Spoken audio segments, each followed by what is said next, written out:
Good morning. My name is Jen Rico. I'm with Caridad Gardens. We are always humanizing homelessness. Welcome to Wellness Wednesday. Of course, we always have usually a local person that we have that we're going to interview and kind of see how they connect with our mental health community, our Caridad community, our DT Alley community. I have with me today Dray Gardner. You may know him from different resources. His Yoga DG is his website.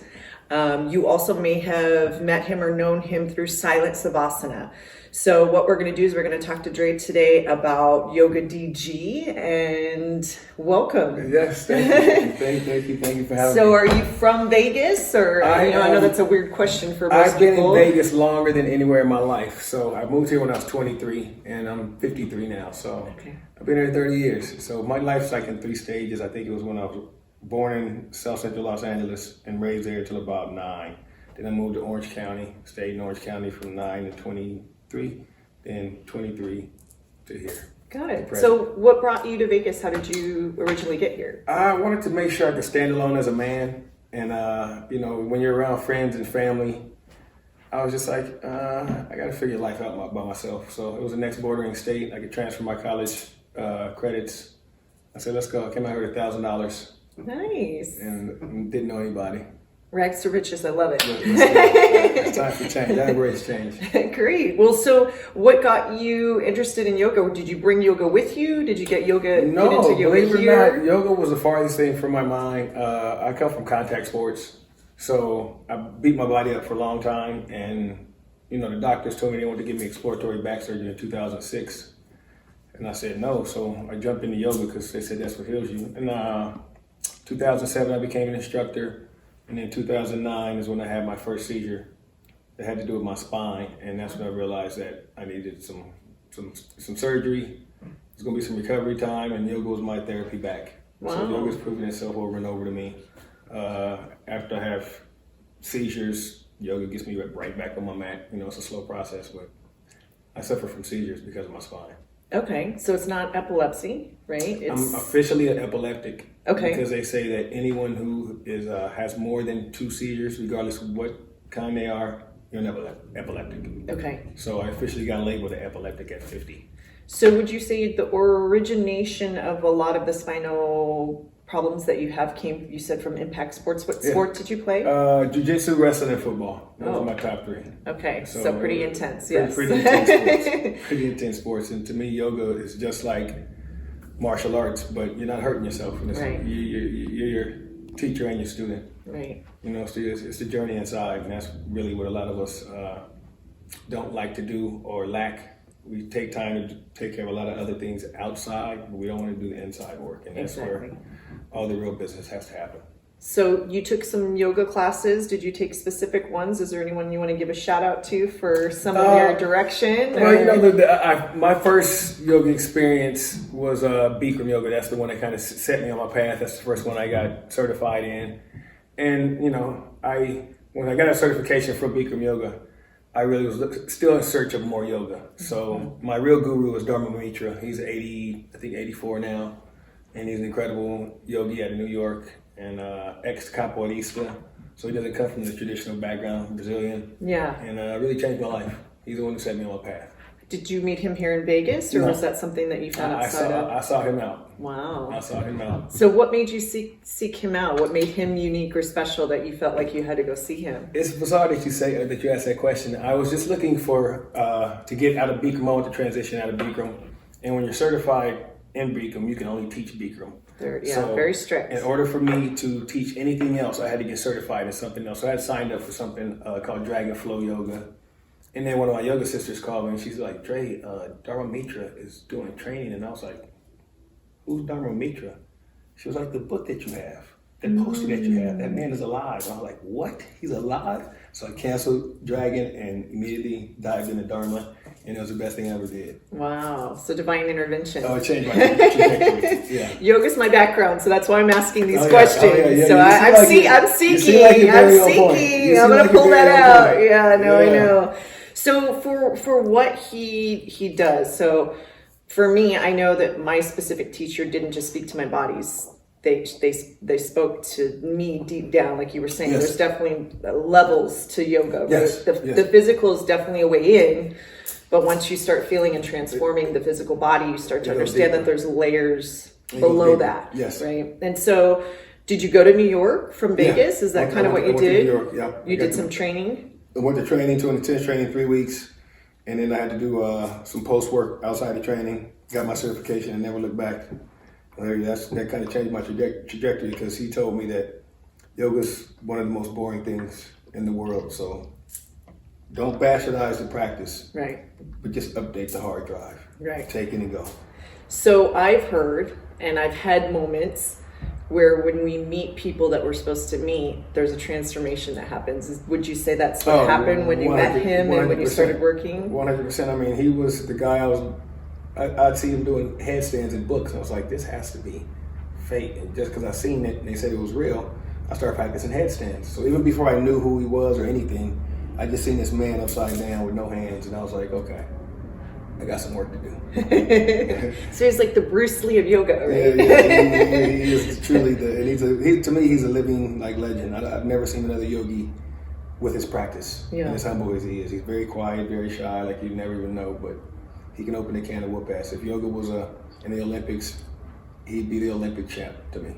Okay, so you went to New York, studied with him. What brought you back to Vegas? You didn't want to stay in that community? No, or? well, I lived in Vegas, so okay. I basically, probably every 4 or 5 years, I get the itch to just go get another certification. Right. If it calls me and resonates with me, then I go. Okay. If not, then I kind of just stay put and keep practicing and building what I've kind of built up to this point. Because I'm certified in 3 different forms of yoga. What 3 forms are you certified in? Bikram Yoga, Dharma Mitra, and Sumit's. Sumit's. Hot Yoga is out of Arizona. He's actually Bikram's nephew. Okay. And he was given or granted, permission to come up with his own practice, and it's kind of like a Bikram flow of sorts. Right. So are most of the modalities that used for yoga with heat? Oh, absolutely. Okay. Absolutely. Do you think that that's part of the healing For ramifications as far as spine? For me, 100%. Okay. 100%. I was an athlete, hurt myself in college, had a back injury. So there is a language to back pain, right? Yeah, if you've had back pain, and that's why when you were saying, how are you asking these? Go, because I know. Yeah, there's no if joke. you've ever had back pain, it literally is the most debilitating, it captures your whole life. I wouldn't wish it upon nobody. No, I agree. People who have had severe back pain, I know what it's like to want to not be here. Yeah. Like, if I got to live like this, I don't want to be here. Right. And one thing, once I found yoga, I always know that as long as I can move, I'll get back on my feet. Yeah. Because my yoga practice, it's never proved me wrong. So you started noticing your own healing, I'm assuming, as far as how you were feeling. Absolutely. Is that what led you to do the yoga DG, the silent savasana? What kind of brought you back here and got you into? Once I became an instructor, I realized that in the first world, yoga is an expensive hobby or sport or passion. Call it what you want, but it's not for the marginalized or disenfranchised. They don't have it. Yoga memberships are expensive, and yoga's a booming business. And to me, you go to third world countries, yoga's free. Right. Yoga mats and blocks and all that stuff, that's first world business. In third world countries, they're practicing on mud, concrete, rocks, pebbles, you name it. Right. So my goal was to get to the disenfranchised, the marginalized. So that's how I started Science Savasana Park on my birthday 5 years ago, and 20 people showed up. Yeah. It rained the night before, and then from there it just grew and grew and grew. And the biggest one we did was 840. Wow. It was always free. And regardless, age, race, weight, color, doesn't matter. Come as you are. Right. And just give yourself a chance to tap into yourself. Yeah. And that was my goal. I accomplished what I wanted to. That's great. In that small amount of time. And COVID came in and just changed everything. Yeah, COVID. Let's take a deep breath. That showed off the mat to the fullest to me. That was really like non-attachment for me. Yeah. And to me, people who never really spend time with self, they probably had a really, really tough time with COVID. Yeah. But I was fortunate enough, all the work that I've done up until, the day we got put on lockdown prepared me. Yeah. Because I was already used to sitting with self, and I wasn't really, seeking outside stimulation like most people do. Right. I think You'd been going deeper. Once you, once you go into those deeper levels of yoga, you know, you start to really ground yourself. Yeah. And sit with self and know that it's okay. Where most people are like, I can't be alone. I need to cut the TV on, turn the music up. When I'm the exact opposite now. Yeah. So Yoga DG, tell me about that. It's a website? Yeah, Yoga DG is my website. Yoga Dray Gardner. You know, it basically tells my story.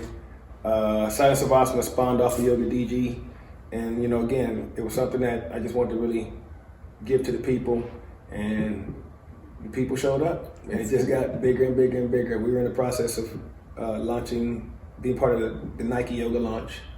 And then 2020 hit. But, you know, Silent Savasana, I was able to travel the world, really, and teach yoga. And on a big platform, and it was really great. That's awesome. So I know that you had shared with me that silent yoga has been sold. Yes. So it's an app, I think is yes, what you had. App. It's on True Connect. You can download the app on any phone. And on True Connect, you'll find Silent Savasana classes. You'll find my platform on there. And they'll continue to add stuff on as well. But, you know, it's just more or less a pivot. Yeah. It's time for me to go for self and really just stick to my true purpose. Okay, so what is Yoga DG? What do you see as your next step, or what's your vision? I want to continue to take yoga to the marginalized, disenfranchised. I'm going back into the incarcerated and teaching back in there starting probably next month. Oh, nice. Anywhere specific that we know of here? Yes, it's the not CCDC because I taught there for 2 years. I'm going to the one off of Stewart. Okay. East Stewart right here. So they're going to be hitting the streets. They're going to only be there. They're non-violent offenses, and they're all going to be there less than a year. So they're going to be back on the streets. Yeah. So they put me back in. Yeah. With them, and I'll be teaching the women as well as the correctional officers That's for the wonderful. first time. That's wonderful. So I'm really happy about that. I typically only talk to males, but you know, the police or the chief said, listen, the messaging needs to come across not soft. Right. You know, some of these people have to hear it in raw and real, and you're good at that. So that's what I want, and for correction officers as well. Yeah. Because so the message is the same, but you're bringing it to them in their language. Yeah, right? exactly. Yeah. Exactly. And you know, to me, we're all one step away from, you know, a bad mistake or incarceration. So I don't ever look at anybody as less than or, you know, better than. We're all the same. We're all here to learn some lessons, help each other out, and we're going home. Now, your yoga, because I always tie my yoga in with how that has helped me with meditation. Do you have a meditation practice? Is that something absolutely. that, I meditate 3 times a day. Okay. So it's called Guru Dev meditation, and Guru Dev was kind of like the founder of Transcendental Meditation, but TM, they charge a lot of money. And so I found one of Guru Dev's disciples. Her name's Guru Betty, and she teaches it, and she calls it Guru Dev instead of calling it Transcendental. She hung out with Osho, Maharishi. She was one of the OGs, and she is a powerful lady. That's awesome. So is that something that you do online, or do you get to see her physically, or both, or how does that work? Prior to COVID, she would come down to Vegas every other month. And when I first started meditating with her like 3 years ago, there was probably 6 people in Vegas who were meditating through her. Right. And now there's probably over 300-400 of us. Now I'm curious, how is the back injury today? Are you still? I know you said seizures. Can you explain a little bit of what happened with you with the spine and the seizures and how those were related? Well, you know, everything that happens in your body runs through your spinal cord. So at the point, you know, anything hinders your spinal cord, it pushes into your spinal cord. It's like pushing an electrical cord. Anything is going to zap something. Right. So that I zapped out because I had a cyst on my spine. It pushed 2 of my discs into my spinal cord, and then the X-ray one went all the way through. And I'll show it to you when we're done because I always keep a picture. But yeah, you can see like if there's a lake, which is your spinal cord, right? The beavers built a dam, like so. From that point, I had the spinal procedure, and then yoga was my therapy back. I self-healed, and you know, I'm happy to be alive. I'm happy epileptic. I was able to go to the Lou Rubo Center and teach a huge science savasana there and talk about epilepsy. And I'm a spokesperson for it because, you know, every person that you see is going through some type of struggle you know nothing about. Nobody's perfect. And, you know, we have to love ourselves enough to struggle. So you still struggle with epileptic seizures today? My last one was June 2018. Okay. So we'll hope for the best for that, right? Yeah. So I take medicine, and, you know, really I try to use my platform to let people know that it's okay if you have some type of health situation. You're not damaged goods unless you walk around like damaged goods. Right. The ironic thing to me is that if I was 14 or 15 and got hit with, Dray or epileptic, it probably would have devastated me. I probably would have thought to myself, like, what, this Life is over. I'm fucked up. Like, this is not cool. But at my age, I'm like, yo, I'm happy to be alive. Let's keep on pushing. Because there's so many other people. I mean, there's people who have 9 seizures a day. There's people that I know that have had seizures and never made it out. Right. I've had 6 grand malls and I'm still here. So, I'm thankful. Every day is a blessing, and that's why I look at life the way I do. Because sometimes, like, you have to have a health hiccup and go into darkness to really learn how to live. Right. And when you come out of these really dark situations, you're really just grateful for the simple things. Right. Which is what I like to highlight about our guests is that, most of the guests that I have on here, like you said, have a story, right? And have some dark corners, whether they chose them or not. Right. That what they're doing, they're not doing because they're perfect or because they're so good. If anything, it's they're surviving and learning and adapting to what's been given to them. Yes. So it sounds like you've been adapting to this spinal injury or spinal 100% issue and have been trying to find and discover your own healing methods in order to share that with the community. And I've been able to help people. Like, random people call me like, hey, I hear you're the bad guy and I got some issues. Can you give me some advice? Can we do some privates? So I'm just thankful that I'm able to help others. That's awesome. Because I know what it's like to, be in those dark places and to talk to people when they're in these dark moments. Like, yo, I've been there, bro. Don't do nothing stupid. Like, let's work. Right. It's time to work now. Right. You do everything else. You show up for football games, parties, girls' nights, guys' nights, dinners, Valentine's Day, Christmas. Now it's time for you to show up for yourself and your health. So you have your website, Yoga DG. Do you do any private, workshops with? I teach at a studio presently called Kintsugi, Kintsugi. It's in Las Vegas off of Buffalo, kind of like northwest. And then outside of that, I do privates and corporate wellness. I do private one-on-one, private groups, and people just contact me. Awesome. I have some really cool clients, and they see strides. That's when you do privates with a good instructor who knows what they're doing, you see dynamic strides in a short amount of time. Yeah.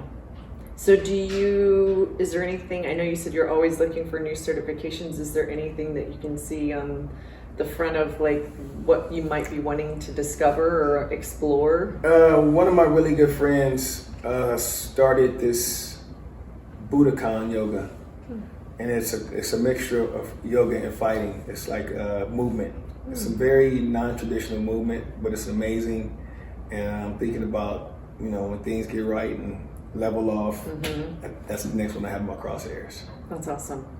So what's your thoughts about the yoga community here in Las Vegas? Do you think that they're very connected? Is it something easy to get into? I know you had mentioned before it's an expensive quote unquote sport. We know that the Western world has kind of created that. But as far as Vegas, is there any little pockets that you've seen or that you know of? I'm thankful for Silent Savasana because Silent Savasana broke the boundaries down, the separation between all these studios. One thing that's unique about Las Vegas, unlike any other city or county, is that this is it. Like if you go to, Orange County, you got Santa Ana, Huntington Beach, Fountain Valley, so you got studios in different cities. Las Vegas, our cities are just east side and west side. You call it what you want. We got Henderson, and so it was very kind of weird in that sense that you had to commit to a studio. You couldn't really jump around. That wasn't yoga to me. Yeah. And then the big boys came and started muscling. So, it was just kind of, and it's still like that. It's still very territorial. Separated. Yeah, and that's why I just stay in my lane and do what I do. Okay, so if our guests want to contact you, we can find you Yoga DG website. Yoga DG website. Now say like they want to take a class with you. I know you had mentioned a studio. Can you mention and tell us where that studio is again? Kintsugi is off of Buffalo between Smoke Ranch and Cheyenne. I teach Wednesday at 5:45. That's p.m. Friday 5:45 p.m. and Sunday at 10 a.m. And it's a beginning level class, but there are a lot of black belts in there. Yeah, right. I teach for the beginner. So, and I'm very beginner because I started yoga on a cane, so I know about the injuries, and it takes time. Right. Yoga's it's not yoga perfect, it's a yoga practice. Which a lot of me coming into yoga was because of my own back injury. So I noticed that when I started teaching classes, I could see that tendency for the people in the back, right? Or the people in the corners, because they're scared, they may have to leave, they don't know what's going to happen with their body. And I don't know if you are like me, that was like a heat-seeking missile where I'm like, I got you. Yeah, exactly. I got you. Like, you can be safe, don't leave. Just stay with us. Yes. Just sit down. Well, that's what I had to do. Yeah. For my first couple of weeks of yoga, I just sat in the back. Yeah. In the heat and like literally cried. I was like, man, I really let my body go. Mm-hmm. I'm looking at people from all different weights, ages, socioeconomic classes, races. I'm like, wow. If I ever get back on my feet, I'm never going to allow myself to, live a sedentary lifestyle. Not that I was living sedentary, but I just was doing things to abuse my body. I just thought my body would never break. Right. And, to me, yoga is like the fountain of youth to me.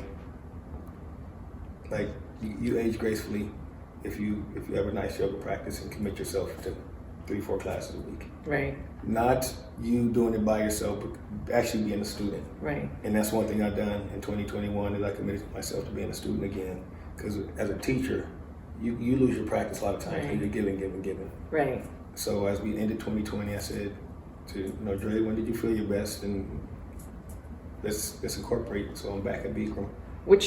Which is, something that I deal with homelessness is mental health. So to me, what you're saying is that self-care is so important. Oh, 100%. I'm a mother, so it's the same thing. If I don't take care of myself, I can't take care of my babies. And you're saying the same thing with your students. As a teacher, if you're not taking care of you, there's no way that you have anything to give to your students. You're a hypocrite. It's almost like a chef who continues to feed people but doesn't feed himself. He ends up being pissed off by the end of the night. Right. It's give of yourself but give to yourself. Right. And I just had to really say no to other people so I could say yes to myself. Yeah. And with my doctor, also the seizures, hey Dray, you got to slow down. You can't be stressing yourself out. Be productive as opposed to being busy. There's a difference. Right. And I was like, okay, you're right. There is a difference. Because I was just being busy teaching, thinking it's almost gonna stick. Slow down and just got to be an observer and a student again. And so it's finding the balance, right? Yeah, 100%. Between teacher and student in everything that we do. I'm a student before I'm a teacher, 100%. But sometimes, you just teach more than you learn. Right. And that's when the imbalance happens. And, you get frustrated. Your body starts telling you, your emotions start telling you, hey, take care of me. Right. Something's not right. You help this person, help that person. No, help yourself first. Yeah. Tank starts emptying. May your cup runneth over. Everything outside the cup you share. Everything inside the cup you keep. Right. That's my motto. Yeah. That's great. Well, Dray, it's been such a pleasure getting to know you. I've heard about you. I've heard about Silent Savasana. It's such a great opportunity for my position in my show to always get to meet local guests and find out what great stuff they're doing, because it sounds like you're doing great stuff. I encourage any of you who haven't met him or haven't seen him or taken a class, please try out this new studio. I'm sure it's not new, but new to our wellness. We've been over here. We opened right before COVID, so we made it through COVID. Right. So for our Wellness Wednesday, we want to encourage you, try a class with Dray, especially if you're having back issues, because that can really challenge, depression, anxiety. I know for me, it was a huge thing that triggered that. But come, know that you're safe with a certain person who's been through what you've been through. Every week we do something different because we may be talking to you, and I don't know the you that you are, but we have a great opportunity in here in Vegas to capitalize on someone that's been where you've been and maybe can help you with your body and lead you in the right direction. So I encourage you to go on to Yoga DG website, find out more about Dray, possibly the things that he's getting involved in. My name is Jen Rico, and I just want to thank you for showing up to Wellness Wednesday. Dray, thank you again. It was a pleasure. Namaste, y'all. Our health is our wealth, so take care of yourself. Hey, good job, you guys. Good job.